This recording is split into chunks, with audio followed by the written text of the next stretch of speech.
Okay दोस्तों, तो after the magnetic force on a charge particle we move on to the next thing, that is the magnetic force on a current carrying wire.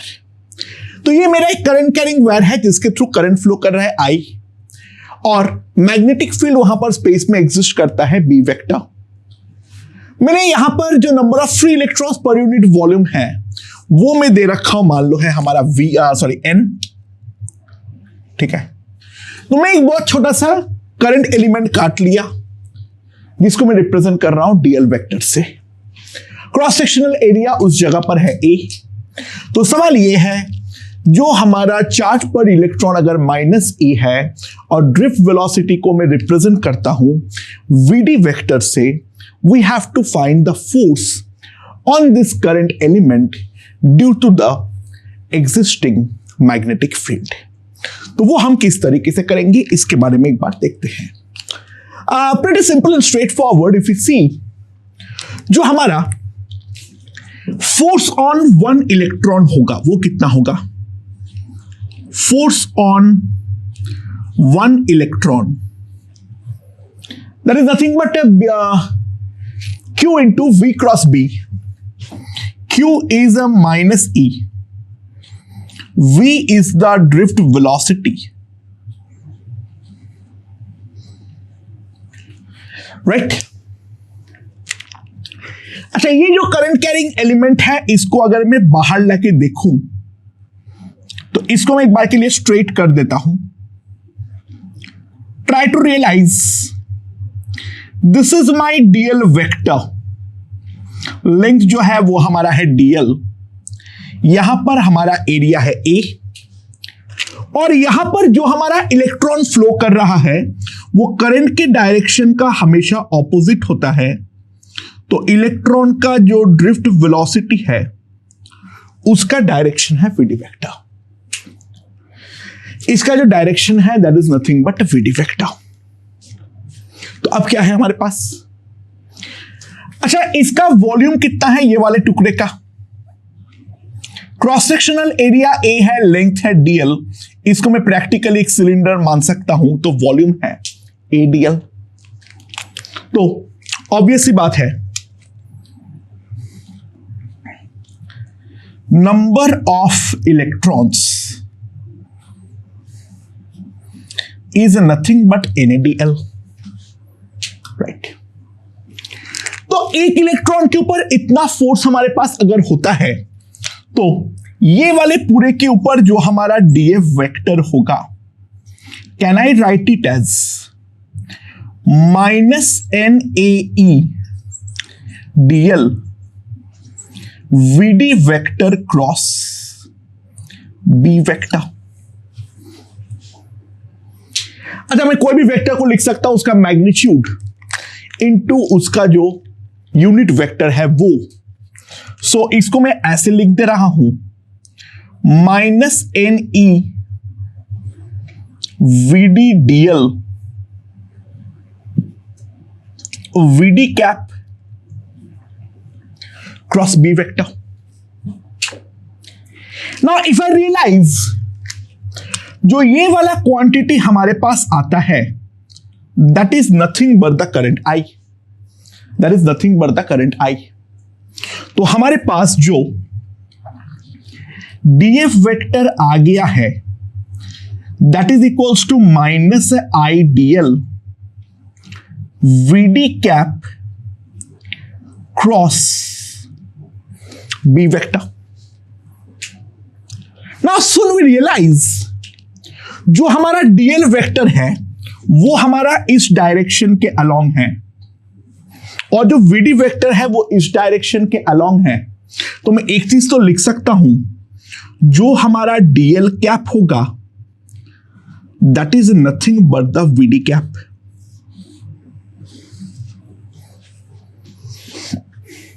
So here we go, this is IDL minus को अंदर डालते हुए DL cap cross B vector, and DL into DL cap is nothing but the DL vector. तो I into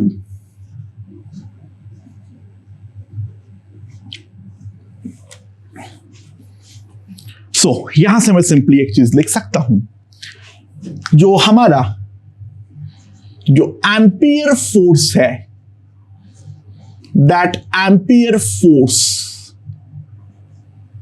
df vector on any small current carrying element is nothing but I into dl cross b. Magnitude कितना हो जाएगा df का?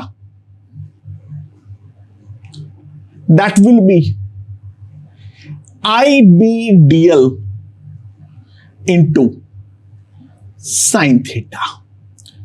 जो हमारा direction होगा वो हमारे पास हो जाएगा, ठीक है, I B D L into sine theta. Okay दोस्तों, तो ये हमारा डीएफ है. तो एक बात तो यहां पर बिल्कुल साफ हो जाता है, जो ध्यान दो, if theta equals to 0 degree और 180 डिग्री, तो हमारे पास जो डीएफ होगा that will be equals to 0. जो हमारे पास डीएफ होगा that will be equals to 0. ये बात तो सबसे पहले हमारे दिमाग पे क्लियर है. तो ऑब्वियस सी बात है, अगर हमारे पास कहीं पर भी यहां पर हमारा बी वेक्टर है, तो डीएल वेक्टर का इस प्रकार से या इस प्रकार से अगर अलाइनमेंट हो, तो हमारा जो फोर्स आएगा वो तो हमारे पास डेफिनेटली 0 आएगा. ठीक है. तो first resolve B along and perpendicular to dl. तो कोई भी जगह पर मान लो ये हमारा dl वेक्टर है और ये हमारा b वेक्टर है, इन दोनों के बीच का जो एंगल है वो है हमारा थीटा. तो क्योंकि वेक्टर के लेके हम हमेशा काम नहीं करते हैं, हम बेसिकली जो है हमेशा पहले मैग्नीट्यूड लेते हैं और डायरेक्शन को तो हम अलग से देख लेते हैं. तो ये हमारा एंगल थीटा है. तो इस डायरेक्शन पे जो हमारे पास आएगा वो बी कॉस थीटा होगा और इसके कारण तो कोई फोर्स नहीं होगा और इसके कारण जो होगा वो होगा बी साइन थीटा. ठीक है. नाउ सिंपल सी बात है, फॉर डायरेक्शन यूज, जैसे मैंने पहले बताया था यहां पर भी, Fleming's left hand rule.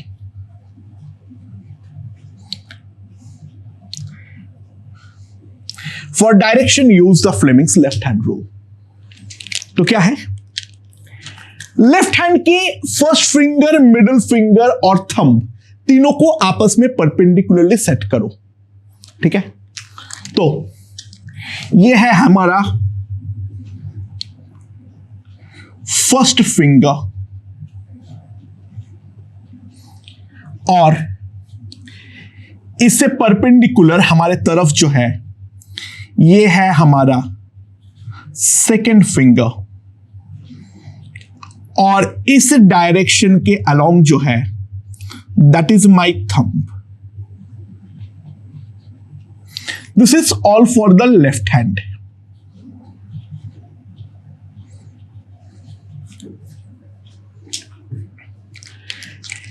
Now first finger जो है उसको अलाइन करो along B vector.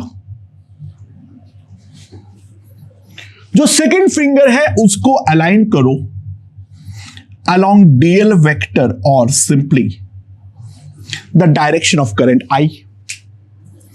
Then the thumb will give me the direction of F vector. यानी यहां पर अगर हम सिंपली देखें तो इसको मैंने इसके अलोंग अलाइन किया, इसको मैंने इसके अलोंग अलाइन किया। ये वाला करंट कैरिंग वायर के ऊपर जो हमारा फोर्स लगेगा हम साफ साफ देख सकते हैं, वो हमारा इस डायरेक्शन पे लगने वाला है। That is the Fleming left hand rule, जो हम लोग यहां पर भी जस्ट लाइक चार्ज पार्टिकल के ऊपर फोर्स, यहां पर भी हम Fleming's left hand rule apply करने वाले हैं। फ्लेमिंग्स राइट हैंड रूल भी होता है, लेकिन दोनों रूल में कुछ अलग नहीं होता। राइट हैंड में सिंपली इन दोनों को आपस में एक्सचेंज कर लो, ठीक है, इन दोनों को आपस में एक्सचेंज कर लो, बट हम एक ही रूल पढ़ेंगे, that is the simple left hand rule to get the direction. अच्छा, अब हम लोग जो एक चीज देखेंगे, that is the force in terms of J vector, ठीक है, राइट। तो क्या होता है यहां पर हमारे पास जो हमारे पास डीएफ वेक्टर होगा, ठीक है, जो हमारे पास डीएफ वेक्टर है, that is nothing but I into DL cross B. अच्छा, आई को मैं magnitude wise J into area तो लिख सकता हूं, तो that into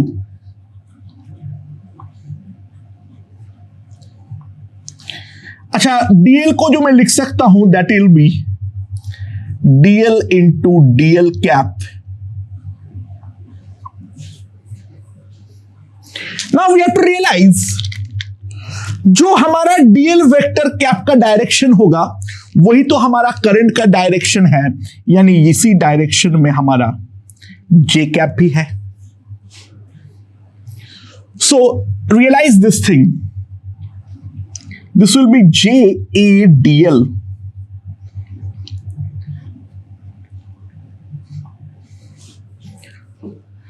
now a into dl is nothing but dv, a into dl is nothing but a dv, so it will simply come out to be j vector cross b vector। ये है हमारा df vector, this is the force in terms of j vector। तो this is the basic concept regarding the empyrean force. अब हम कुछ special cases देखेंगे, वो special cases एक एक करके देख लो। सबसे पहला जो देखेंगे वो है F vector on a straight wire.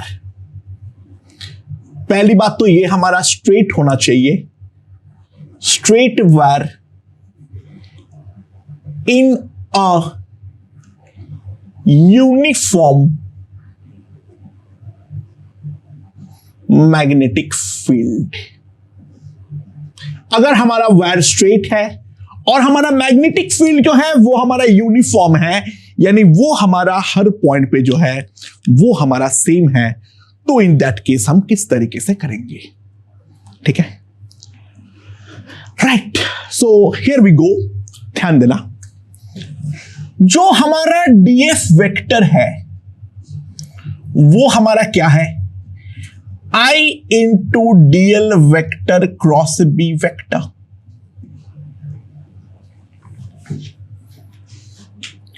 Now if you realise क्योंकि मैग्नेटिक फील्ड हमारा यूनिफॉर्म है और करंट कैरिंग वायर हमारा स्ट्रेट है, तो ऑब्वियस सी बात है angle between B vector and DL vector remains same for all elements।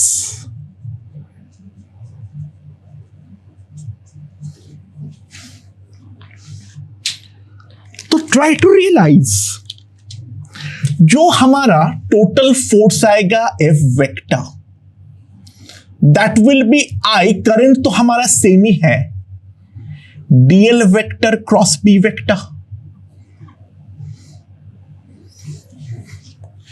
And then we again realize that B vector is basically a constant, so that can be kept outside the integration. So we can simply integrate all the dls and we can simply take the cross. And integral dl is nothing but the length. So this is the L vector cross B vector. So force on a straight current carrying wire जो हमारा आएगा, F will be equals to simply magnitude wise BIL sin theta. ठीक है,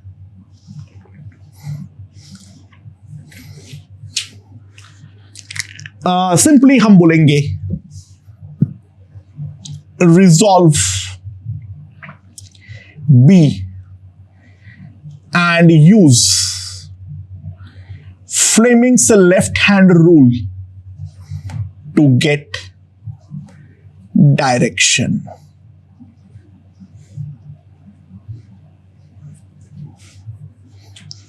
एक बात ध्यान देना, जो हमारा ये वाला फोर्स आएगा, force is always perpendicular to the length of the wire. Force is always perpendicular to the length of the wire. ठीक है, तो अगर मान लो हमारे पास इस तरीके का एक स्ट्रेट वायर है जिसके थ्रू करंट जा रहा है I, इसका लेंथ है L और हमारे पास अंदर पे इस तरीके से मैग्नेटिक फील्ड है B, तो B और L के बीच में एंगल जो है वो है हमारा 90 degree. And if we see now, इसके अलोंग, ये वाले को B के अलोंग, इस वाले को I के अलोंग असाइन किया, तो इसके ऊपर जो हमारा फोर्स लगेगा वो फोर्स सिंपली हमारा इस तरफ लगेगा, जहां पे F का वैल्यू सिंपली आएगा BIL. ओके, तो एक स्ट्रेट वायर के ऊपर फोर्स कितना होता है वो हमने देख लिए है. This formula is extremely important to us. आधे क्वेश्चंस तो इसी के ऊपर होने वाला है. ऑब्वियसली बहुत सारे वेरिएशंस होंगे, बट मेन मुद्दा जो है वो हमें मालूम होना चाहिए. वायर स्ट्रेट होना चाहिए और फील्ड जो है वो हमारा यूनिफॉर्म होना चाहिए. नॉन यूनिफॉर्म फील्ड के लिए डेफिनेटली ये हमारा वैलिड नहीं है. तो अब अगर हम लोग नेक्स्ट देखें, F vector on a general wire in a uniform B vector. ठीक है, सो कैसे करेंगे? तो ये हमारे पास कोई एक जनरल करंट कैरिंग वायर है. इसका स्टार्टिंग पॉइंट है A और इसका एंड पॉइंट है B. इसके थ्रू करंट जो फ्लो कर रहा है वो कर रहा है I. ठीक है, अच्छा, without any loss of generality हम A और B का दोनों एंड पॉइंट को जोड़ता हुआ लाइन को सिंपली एक्स एक्सिस की तरह ट्रीट कर सकते हैं. A और B को एंड पॉइंट को जोड़ता हुआ चीज को हम सिंपली एक्स एक्सिस की तरह ट्रीट कर सकते हैं. ठीक है, तो मान लो हमारे पास कोई भी एक करंट कैरिंग एलिमेंट है. This will be my DL. This will be my simply DL. ठीक है, और ये DL वेक्टर जो है वो हमारा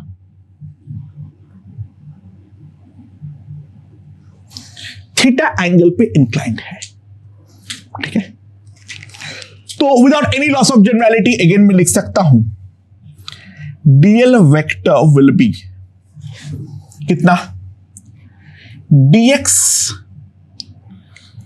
I cap plus dy into j cap. This is what I can write. ठीक है, this is simply we can write.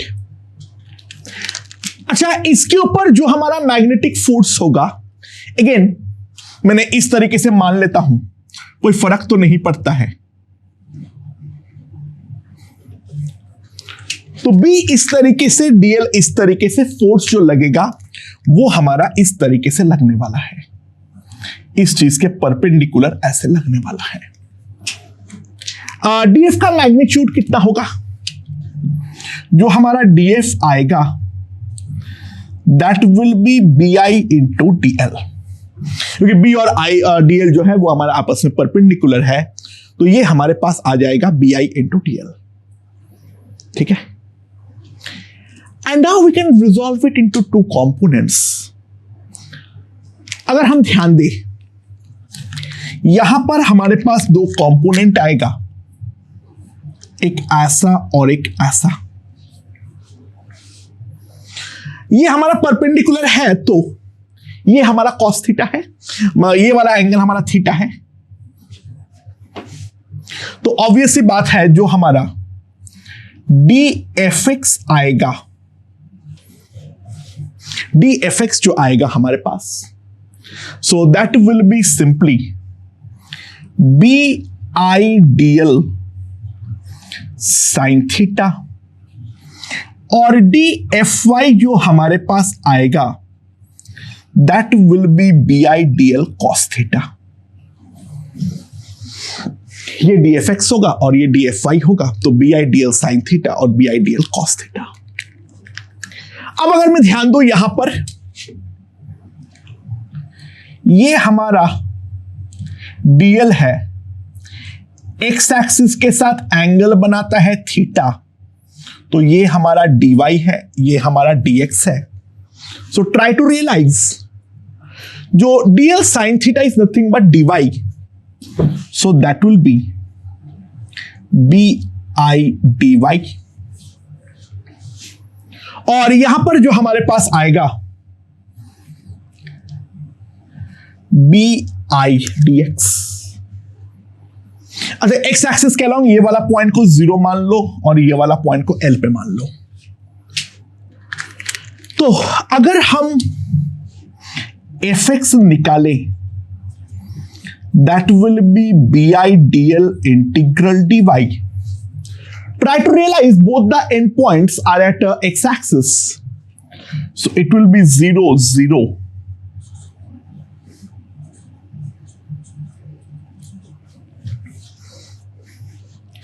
And fy अगर मैं देखूं,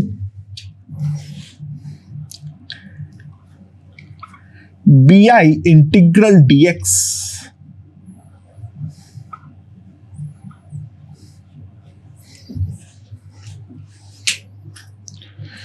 एंड देन वी तुरंत रियलाइज, जो फोर्स ऑन एनीवेयर, कोई भी शेप का हो, in a uniform B vector will be equals to force on a straight wire joining the endpoints। यानी कोई भी जनरल शेप का अगर वायर हो, ये पूरा वायर के ऊपर मैं एक फोर्स निकालूं या फिर सिंपली एक स्ट्रेट वायर मान लूं ऑफ लेंथ L, तब जो मेरे पास फोर्स आएगा वो दोनों फोर्स हमारा एग्जैक्टली आइडेंटिकल होने वाला है। तो इसी बात का और एक कॉरोलरी है, जो अगर मान लो हमारे पास कोई भी एक लूप है, हमारे पास कोई भी एक जनरल शेप्ड लूप है जिसके थ्रू करंट फ्लो कर रहा है I, मैं डायरेक्ट कॉरोलरी से बोल सकता हूं, जो force on any loop in uniform magnetic field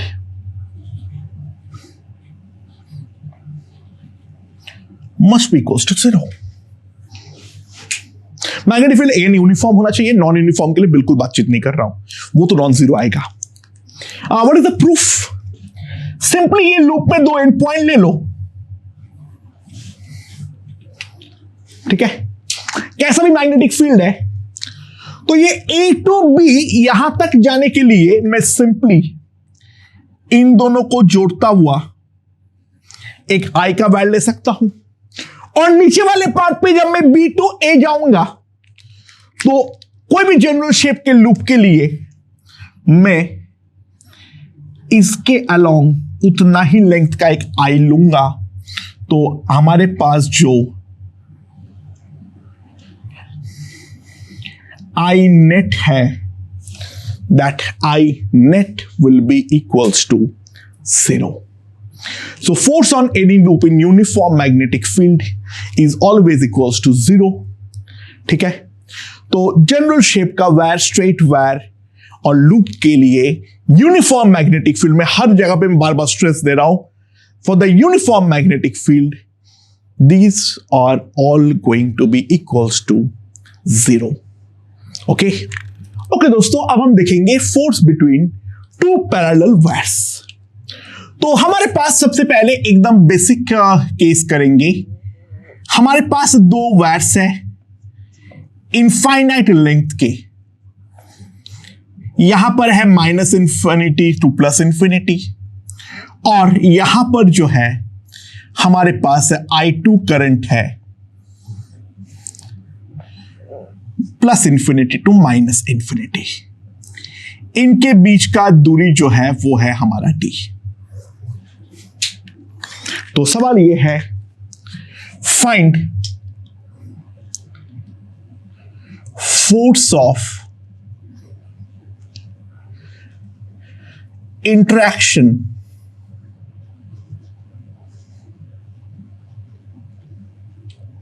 between the two। Find the force of interaction between the two। ठीक है, दो केस के लिए करेंगे। वो है number 1, I1 I2 same direction,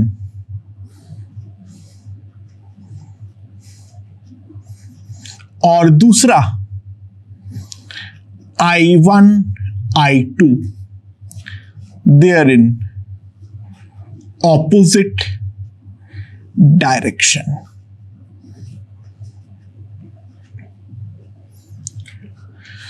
I1 I2 are in same direction and I1 and I2 are in the opposite direction। चलो obviously बात है, कोई फर्क नहीं पड़ता है मैं किसके ऊपर फोर्स निकालूंगा इस केस में। तो मान लो मैं इसके फील्ड के कारण इस वाले पे फोर्स निकालना चाह रहा हूं, तो यहां पर जो हमारा मैग्नेटिक फील्ड होगा वो यहां पर साफ साफ हमारा इस तरफ होने वाला है। तो यहां का मैग्नेटिक फील्ड को मैं B1 बोलता हूं, ठीक है। सो जो हमारा B1 होगा that will be mu not I1 by 2 pi d, ठीक है। और अब मैं यहां पर दूसरे वाले वायर पे एक लेंथ L का टुकड़ा काट लेता हूं, लेंथ L का टुकड़ा काट लेता हूं। So try to realise this will be my L vector. B हमारे पास परपेंडिकुलर है, तो ये B है, ये है। हमारे पास फोर्स जो आ रहा है वो हम साफ साफ देख सकते हैं, वो हमारा इस डायरेक्शन पे आ रहा है F। तो फोर्स F जो आ जाएगा, B और L वेक्टर परपेंडिकुलर है, तो that will B I2 into mu naught I1 2 pi d into L। तो mu naught I1 I2 into L। तो यहां से हम सिंपली लिख सकते हैं फोर्स ऑफ इंटरैक्शन पर unit length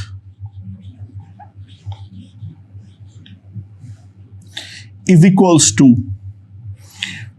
mu naught I1 I2 into 2 pi d.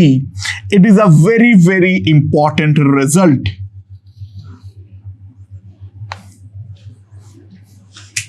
ठीक है, एंड हमारे पास जो यहां पर आएगा फोर्स का डायरेक्शन क्या होगा, साफ साफ देख सकते हैं. Force is attractive.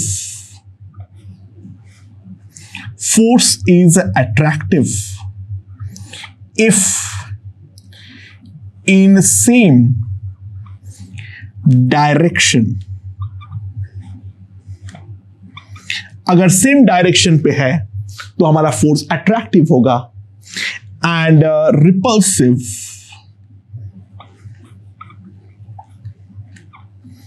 if in opposite direction. अगर ये वाला डायरेक्शन हमारा दोनों के बीच में ऑपोजिट है तो हमारा यहां पर रिपल्सिव होगा. Be very careful regarding this. जो हमारा वैट्स है, current carrying watts. Current carrying watts are always electrically neutral. तो इन पे जो इलेक्ट्रोस्टैटिक फोर्स लगेगा वो हमारा हमेशा जीरो होगा. यानी सिंपली हम एक चीज बोल सकते हैं, जो magnetic force is the only force between the to. Magnetic force is the only force between the to. But वहीं पे एक चीज ध्यान देना, बहुत जगह पे ये गलत कॉन्सेप्ट में करवाता हुआ देखा हूं मैं. मान लो हमारे पास यहां पर क्या है, दो प्रोटॉन बीम है, यहां पर भी एक प्रोटॉन बीम है और यहां पर भी एक प्रोटॉन बीम है, और दोनों के बीच का सेपरेशन है d. अगर मान लो दोनों हमारा इस डायरेक्शन पे मूव कर रहा है तो ट्राई टू रियलाइज, दोनों हमारा इस डायरेक्शन में करंट है, तो FM जो होगा वो तो हमारा इस तरीके से अट्रैक्टिव होने वाला है, लेकिन जो इलेक्ट्रोस्टैटिक फोर्स होगा वो भी यहां पर लगेगा Fe.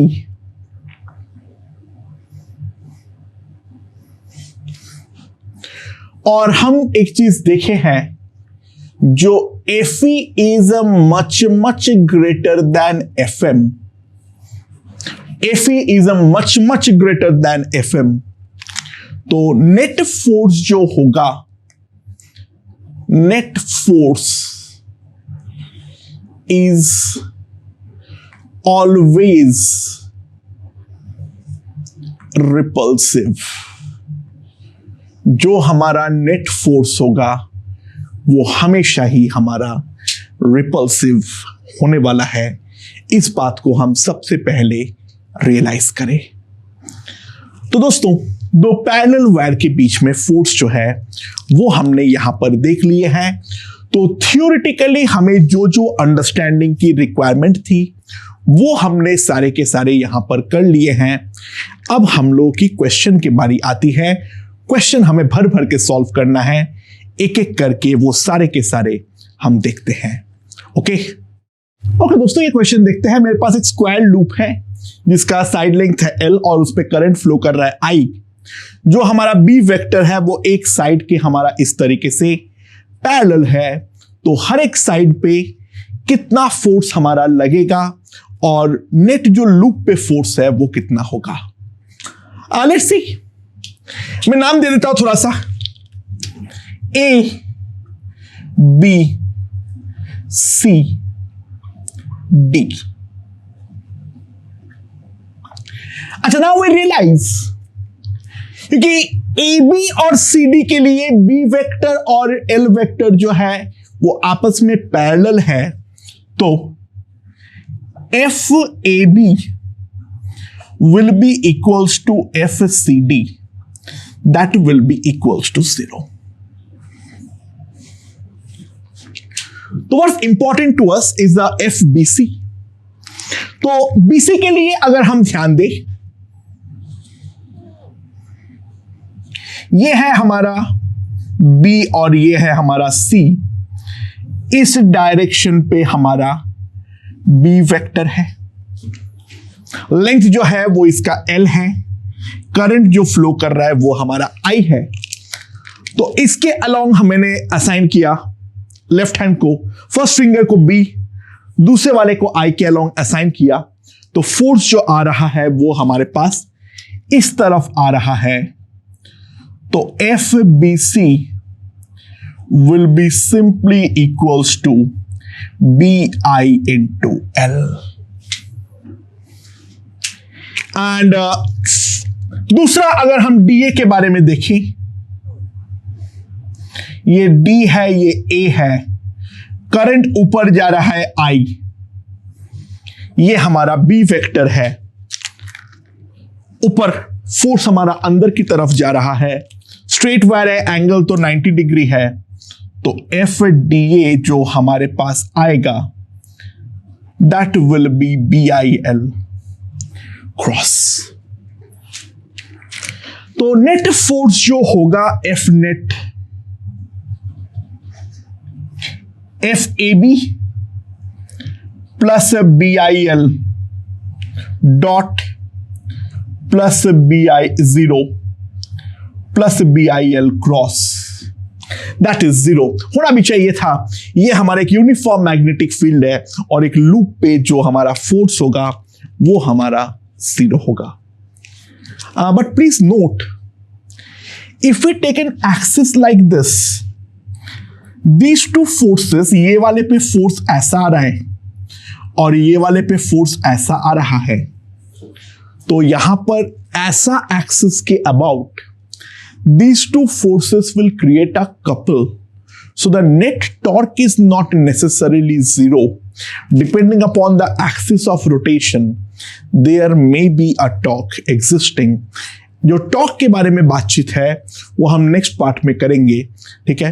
बट ऑब्वियसली बात है, जो हमारा टॉर्क है, जो रोटेशनल इक्विलिब्रियम है, वो हमारा यूनिफॉर्म फील्ड में कहीं पर भी जरूरी नहीं है। ओके ओके दोस्तों, so we have a uniform square frame like this.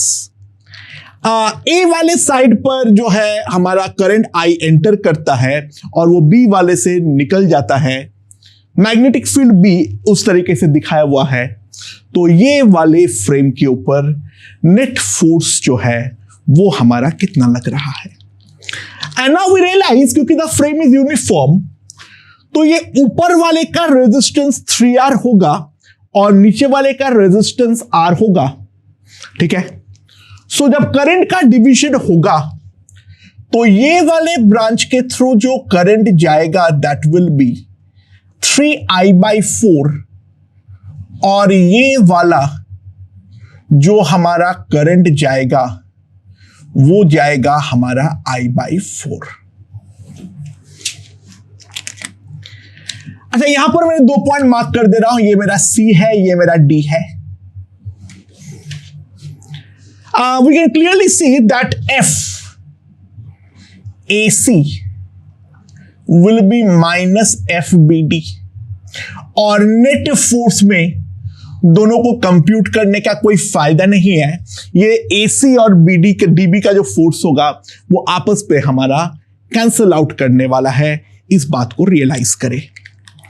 तो जो फोर्स आएगा वो FCD और FAB के कारण आएगा। तो अगर मैं CD के बारे में देखूं तो करंट इसके ऊपर फ्लो कर रहा है I/4 ऐसा और B है ऐसा। तो फोर्स जो होगा वो हमारा आएगा ऊपर की तरफ। तो सिंपली इस डायरेक्शन पे आएगा FCD। तो FCD का वैल्यू आएगा BI/4 इंटू L ऊपर की तरफ। ठीक है। एंड सिमिलरली अगर हम ध्यान दें, जो हमारा AB पार्ट है इसके थ्रू 3I/4 जा रहा है। करंट इस तरीके से है, मैग्नेटिक फील्ड इस तरीके से है, तो फोर्स इसके ऊपर भी इसी तरफ लगेगा और FAB ऐसा लगेगा। तो FAB B into 3I/4 into L in the upward direction. तो हमारे पास सिंपली एक चीज आ जाएगा, F net is FCD plus FAB,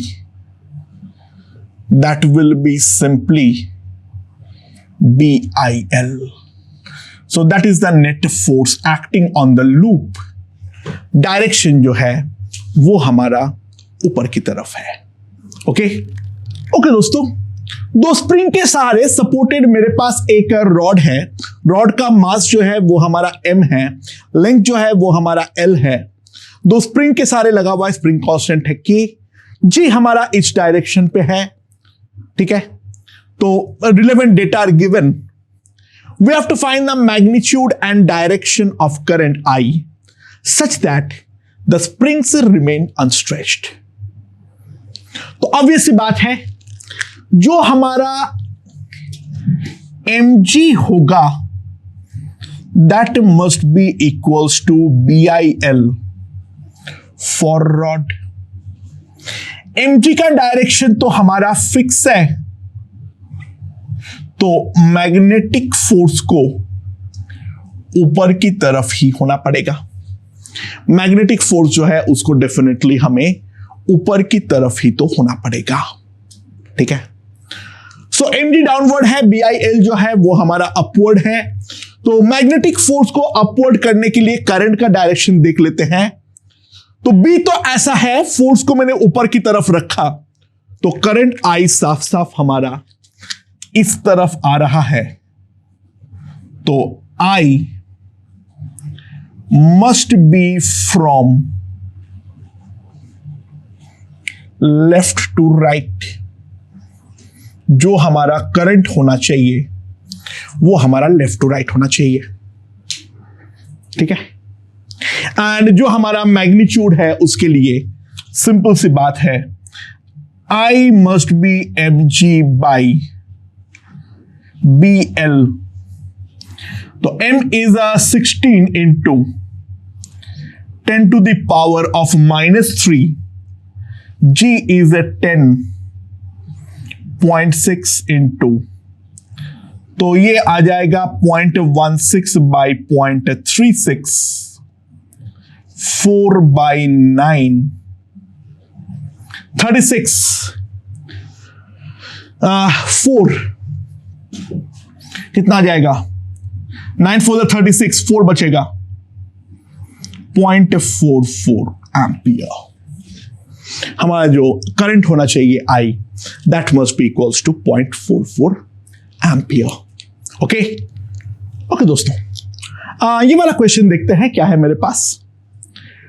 जो मेरे पास बेसिकली क्या है, एक करंट कैरिंग वायर है जिसका इक्वेशन है y equals to A sin 2 2 pi by lambda into x, x जहां पे वेरी करता है फ्रॉम 0 टू लैम्डा.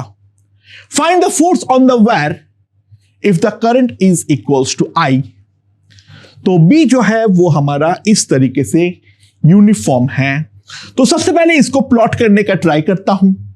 तो वी कैन क्लियरली सी जो जब हमारा x जो है वो हमारा लैम्डा है, तो y जो है वो वापस हमारा 0 है और एंगुलर डिस्प्लेसमेंट जो नेट हो रहा है वो 2 पाई का हो रहा है, यानी वो एक साइन का लूप को रिप्रेजेंट करता है. तो if I see, so this will be the loop. Current जो जा रहा है वो मान लो इस तरीके से जा रहा है. ये हमारा x इक्वल्स टू 0 है, ये हमारा x इक्वल्स टू लैम्डा है. Now this is the uniform field.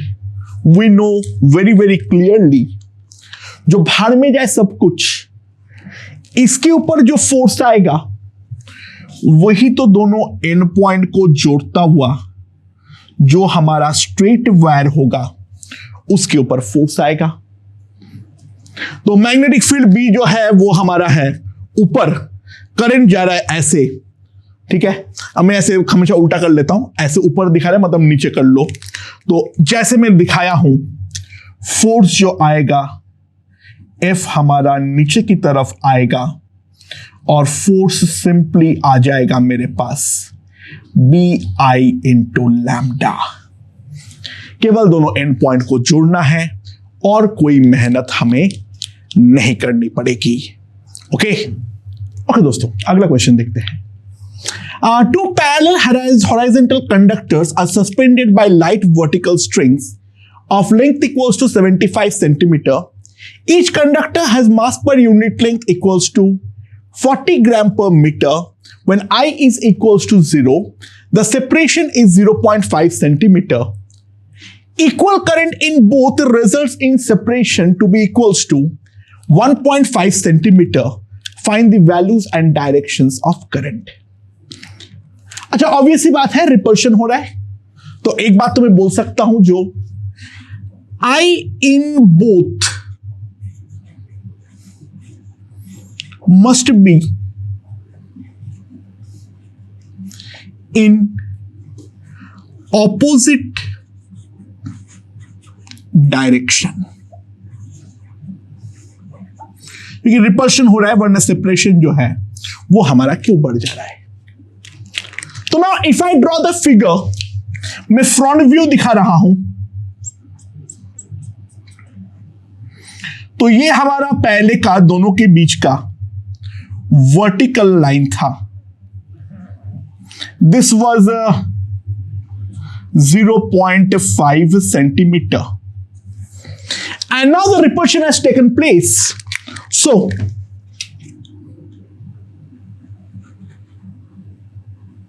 यहां पर मान लो इस डायरेक्शन में करंट आ रहा है बाहर की तरफ I, और यहां पर जो है इस तरीके से अंदर की तरफ करंट फ्लो कर रहा है I. और ये वाला सेपरेशन अब 1.5 सेंटीमीटर है, तो ऑब्वियस सी बात है ये भी हमारा बाय सिमेट्री, दोनों में फोर्स पर यूनिट लेंथ इक्वल होगा, दोनों का मास भी पर यूनिट लेंथ हमारा इक्वल है, तो 0.5 centimetre. So now what are the forces? We are going to write the forces per unit length. तो यहां पर अगर हम ध्यान दें, this is my F magnetic and this is my lambda G, मास पर यूनिट लेंथ, एंड यहां पर हमारा टेंशन जो है वो हमारा T है. This angle is theta. So now if I see that the tan theta is equals to tan theta बोल रहा हूं, sine theta is equals to 0.5 by 75. That is 1 by 150. And from this it is very much evident तो sin theta will be approximately theta and that can be approximated as tan theta. So now if I see t cos theta is equals to lambda g and t sin theta, that will be mu naught I square by 2 pi t. D is the final separation. D is of this final separation, 1.5 centimeter. So we can clearly see that the tan theta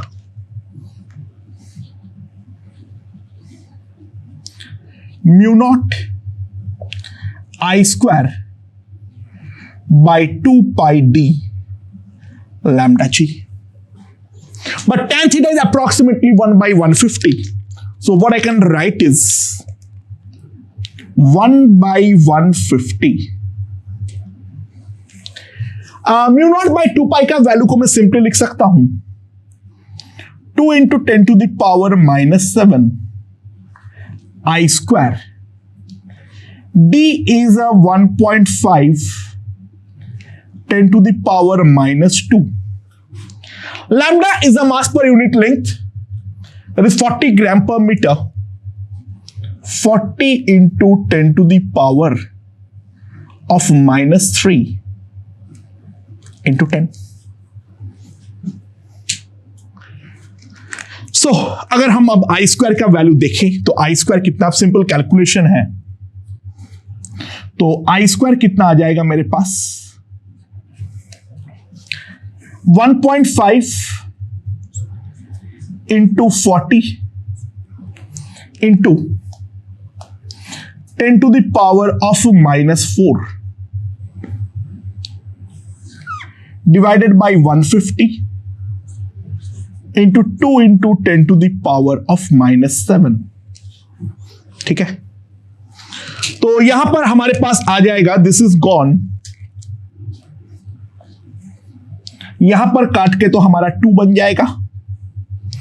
यहां पर हमारे पास हो जाएगा 10. तो यहां पर हो जाएगा 10 to the power minus 6. So that will be 200. तो I will be simply 10√2 ampere. और दोनों में हमारा करंट जो है वो हमारा ऑपोजिट डायरेक्शन में फ्लो होना चाहिए. अब please check the calculation, most probably सही है, फिर भी एक बार यहां पर देख लेना. ओके दोस्तों, तो ये मेरे पास एक इनफाइनाइट करंट कैरिंग वायर है और यहां पर मेरे पास एक स्क्वायर फ्रेम रेक्टेंगुलर फ्रेम है. ये ए है, ये बी है, ये वाला डिस्टेंस जो है वो हमारा सी है. तो दोनों के बीच का फोर्स ऑफ इंटरेक्शन जो है वो हमें यहां पर निकालना है. थोड़ा नाम दे देता हूं, try to realise. A B C D. अच्छा, अब एक काम और भी करो, force between the two and also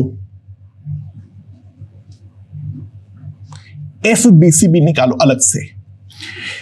देखो, दोनों के बीच का फोर्स निकालना होता है, फिर तो एफ बी सी निकालने की कोई जरूरत नहीं थी. एफ बी सी और एफ डी ए हमारा डेफिनेटली इक्वल एंड ऑपोजिट होने वाला था. नेट फोर्स अगर दोनों के बीच में निकालना है फिर तो बहुत ही ज्यादा आसान है.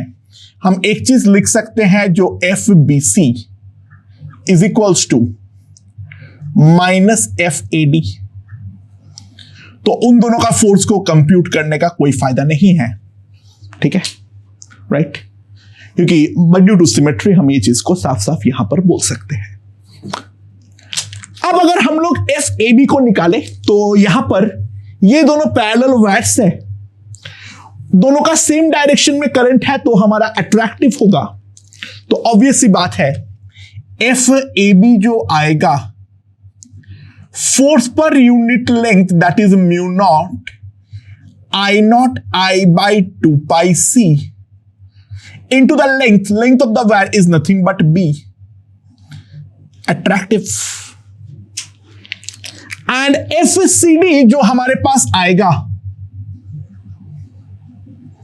वो हमारे पास आ जाएगा mu naught by 2 pi C plus A into B, और ये हमारा ऑपोजिट डायरेक्शन का करंट है तो डेफिनेटली रिपल्सिव होगा।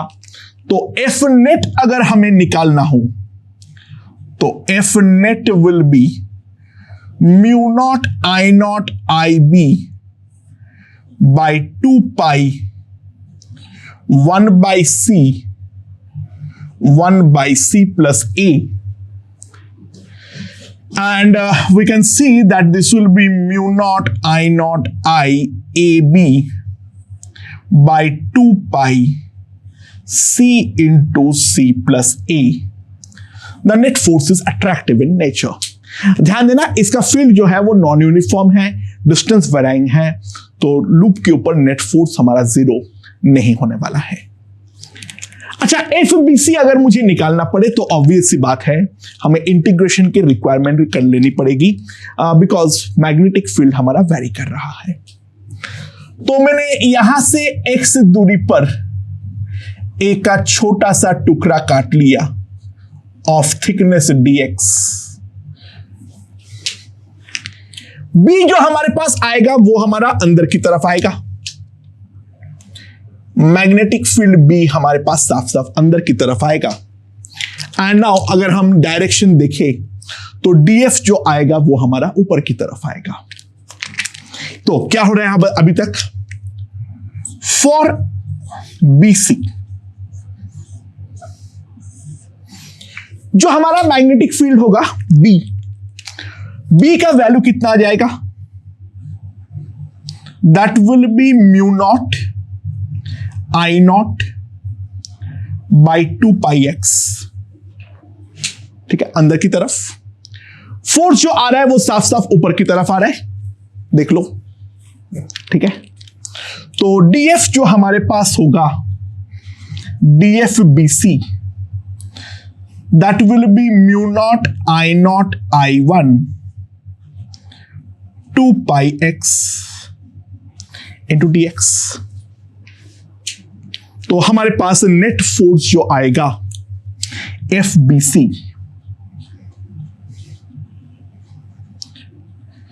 That will be mu naught integral I 1 by 2 pi integral dx by x when x varies from c to c plus a। तो हमारे पास यहां से आ जाएगा F B C mu naught I 1 by 2 pi ln c plus a by c। So that will be the net magnetic force on the wire BC. The direction will be up. FAD यही magnitude आएगा, the direction will be down, क्योंकि वहां पर जो हमारा dx element है वो हम लेफ्ट की तरफ काटेंगे, तो B तो अंदर ऐसे फोर्स DF जो है वो हमारा नीचे की तरफ आ रहा है। बाय सिमेट्री वो दोनों फोर्स कैंसिल हो जाएगा। नेट फोर्स में हमें कोई इंटीग्रेशन नहीं करना है, दोनों वायर्स का इंडिविजुअल हम करंट कर लेंगे तो ही हमारा गेम जो है वो हमारा साफ साफ निकल जाएगा। ओके दोस्तों, एक स्मूथ इंक्लाइन प्लेन है, जी जो है वो इस तरीके से है, जो एंगल ऑफ इंक्लिनेशन है वो हमारा थीटा है, उसके ऊपर एक करंट कैरिंग वायर है of length L and mass M। Magnetic field B vertically exist करता है अपवर्ड डायरेक्शन पे। तो इस रॉड को इक्विलिब्रियम में रखने के लिए हमारा जो इसके थ्रू करंट आई है उसका मैग्नीट्यूड और डायरेक्शन जो है वो हमें निकालना पड़ेगा। तो इसके लिए मैं इसका साइड व्यू एक बार ड्रॉ कर लेता हूं। So please visualise, this is my theta and here comes the current carrying wire.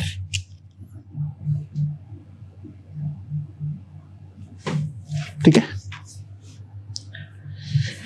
Magnetic field भी हमारा इस तरीके से है, मैग्नेटिक फील्ड बी जो है वो हमारे पास इस तरीके से है, राइट। अच्छा, बी वेक्टर और एल वेक्टर जो है अगर हम ध्यान दें उसके डायरेक्शन के बारे में अगर हम देखें तो वो दोनों तो हमारा आपस में परपेंडिकुलर है। बी वेक्टर और ये जो है वो आपस में हमारा डेफिनेटली परपेंडिकुलर है, इस बात को हम रियलाइज करें। ठीक है, राइट। अच्छा, बी का डेफिनेटली दो कंपोनेंट हैं, एक ये वाले इंक्लाइन के परपेंडिकुलर और एक जो है वो हमारा इंक्लाइन के अलोंग। ठीक है, नाउ अब क्या है हमारे पास, कौन सा एंगल थीटा है।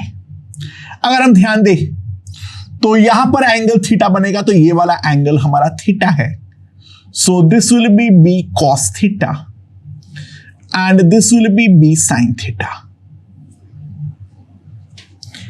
अब बात ये आती है जो बी साइन थीटा, करंट जो है वो हमारा अंदर या बाहर है, तो बी साइन थीटा हमारा किस तरीके से फोर्स लगाएगा उसके बारे में हम लोग एक बार के लिए देखते हैं। तो इस तरीके से बी है, मान लो करंट आई हमारा अंदर है तो फोर्स ऊपर लगेगा, और करंट अगर हमारा बाहर है तो फोर्स हमारा नीचे के परपेंडिकुलर लगाएगा। तो try to realise force due to B sine theta only changes the normal।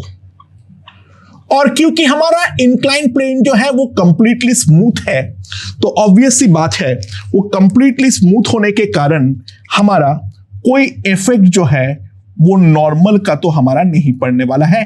Contact loss नहीं हो रहा है, ये हमारा एजम्पशन रह जाएगा। कांटेक्ट लॉस नहीं हो रहा है, वो एजम्पशन हमारा रह जाएगा। ठीक है, बाय द वे अगर नॉर्मल इस तरफ होगा फिर तो मामला ही चिल है, वहां पर तो फिर नॉर्मल पे कभी जीरो हो ही नहीं सकता है। हाँ, बी कॉस थीटा जो होगा अगर हम ध्यान दें तो बी कॉस थीटा अगर हम देखें तो बी कॉस थीटा ऐसा है, करंट अगर ऐसा फ्लो कर रहा है अंदर की तरफ, ध्यान देना बी कॉस थीटा ऐसा है, करंट अंदर जा रहा है तो फोर्स जो है वो तो हमारा नीचे की तरफ आएगा, डाउन द इंक्लाइन आएगा। और करंट अगर हमारा बाहर की तरफ है तो फोर्स जो आएगा वो हमारा अप द इंक्लाइन आएगा। नाउ क्लियरली सी यहां पर इस डायरेक्शन में डाउन द इंक्लाइन हमारा mg साइन थीटा होगा, डाउन द इंक्लाइन जो होगा वो तो हमारा mg साइन थीटा होगा, हाँ कि ना। तो ये हमारा mg साइन थीटा को कैंसिल करने के लिए जो हमारा मैग्नेटिक फोर्स होना चाहिए वो हमारा अप द इंक्लाइन ही होना पड़ेगा। और अप द इंक्लाइन करने के लिए जो हमने देखे हैं, जो करंट अगर अंदर जाता है तो डाउन द इंक्लाइन होता है, करंट अगर बाहर आता है तो अप द इंक्लाइन होगा। तो करंट हमारा इस तरीके से बाहर आना चाहिए आई, यानी करंट आई हमारा इस तरीके से फ्लो करना चाहिए। And after that it is pretty chill.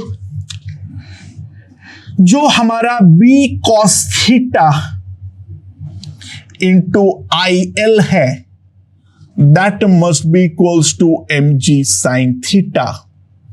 तो b हमारे पास आ जाएगा mg tan theta by I L. That will be the value of b. mg tan theta, sorry, I निकालना था, sorry. I will be mg tan theta by bl। अच्छा, normal के direction के साथ क्या हो रहा है, नॉर्मल जीरो होने का चांस क्रिएट हो रही है नहीं हो रही है, लेट्स सी। करंट जो है वो हमारा बाहर की तरफ है, b साइन थीटा जो है, b साइन थीटा हमारा क्या है, अप द प्लेन है, तो इसमें मैं अप द प्लेन कर लिया। ठीक है, आई जो है वो हमारा बाहर की तरफ आ रहा है, तो नॉर्मल हमारा ये जो फोर्स है वो इस तरीके से आ रहा है, तो वो तो हमारा नॉर्मल को सपोर्ट करेगा।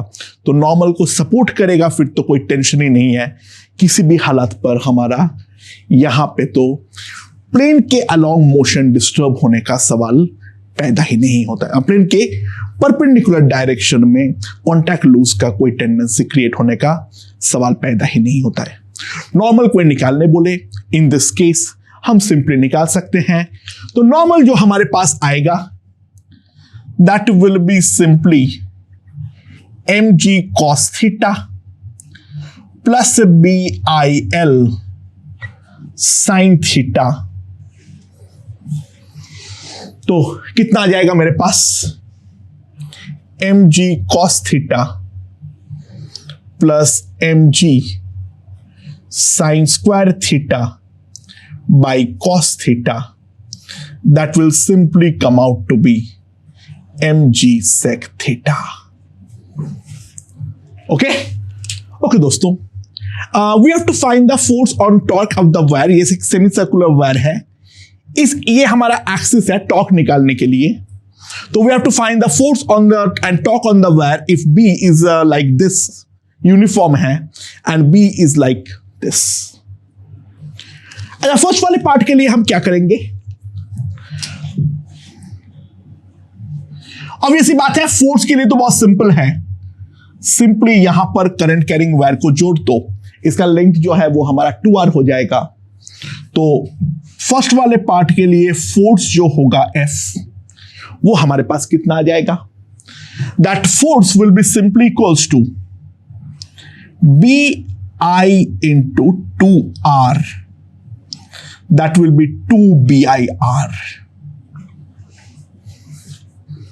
ठीक है, और डायरेक्शन क्या होगा फोर्स का, यहां पर जो हमारे पास करंट कैरिंग वायर है वो ऐसे है, बी हमारा अंदर की तरफ है, तो फोर्स जो है ये हमारा साफ साफ ऊपर की तरफ आ जाएगा। अच्छा, दूसरे वाले केस में अगर हम फोर्स निकालें जहां पर बी इसी डायरेक्शन के अलोंग है, तो दूसरे वाले केस पर जो हमारा फोर्स आएगा that will be simply equals to 0।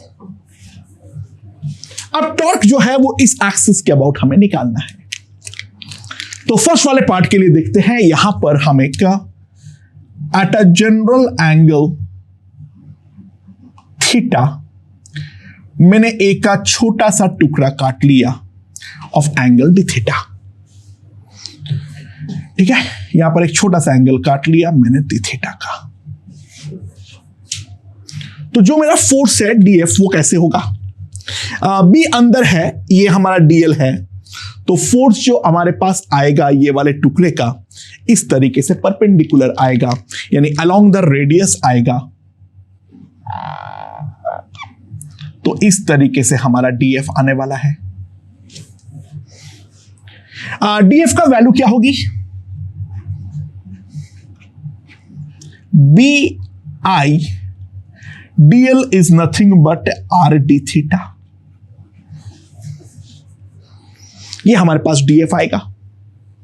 ठीक है, और ये जो भी डीएफ होगा, all DF pass through centre, that implies इसके करस्पॉन्डिंग जो टॉर्क आएगा डी टाउ वो तो हमारा 0 ही आएगा। ये डीएफ साफ साफ हमारा सेंटर के थ्रू पास कर रहा है, तो जो हमारा टॉर्क होगा डी टाउ वो तो हमारा डेफिनेटली 0 होने वाला है। तो जो हमारा टोटल टॉर्क आएगा फर्स्ट केस में तो डेफिनेटली 0 आएगा। नाउ दूसरे वाले केस के लिए हम क्या करेंगे, now if we see this is my DL vector, this is my B vector। तो B को दो कंपोनेंट पे पहले रिजॉल्व कर लेता हूं, ध्यान देना।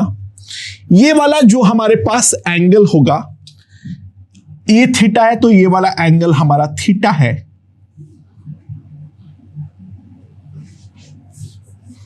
ठीक है, सो बी कॉस थीटा के कारण तो कोई फोर्स, बी साइन थीटा के कारण हमारे पास कोई फोर्स नहीं होगा।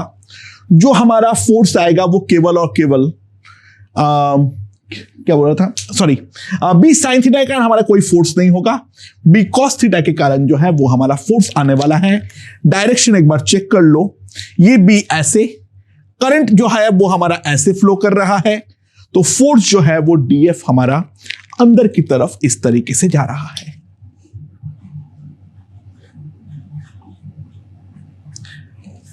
ठीक है, तो df का वैल्यू कितना हो जाएगा? df का वैल्यू जो आएगा that will be simply b dl that is r d theta into cos theta. ठीक है, ओके दोस्तों, तो ऐसा एक्सिस के अबाउट तो कोई टॉर्क होगा ही नहीं। ठीक है, वैसा एक्सिस तो फिक्स कर देगा, वो तो मूव ही नहीं कर पाएगा।